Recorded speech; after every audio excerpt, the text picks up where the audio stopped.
اعوذ باللہ من الشیطان الرجیم بسم اللہ الرحمن الرحیم۔ آسمانی بجلی سے تحفظ کا وظیفہ۔ بادلوں کی گرج کے وقت یہ دعا پڑھیں: سبحان الذی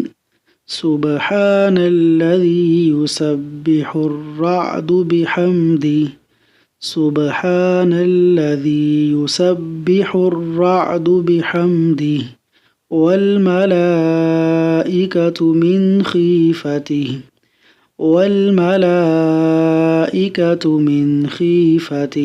ترجمہ: پاک ہے وہ ذات کہ گرج اس کی حمد کے ساتھ تسبیح پڑھتی ہے اور فرشتے خوف سے لرز کر اس کی تسبیح پڑھتے ہیں۔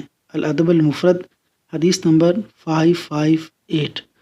اللہ تبارک و تعالی ہمیں تمام آفات سے محفوظ فرمائے، آمین۔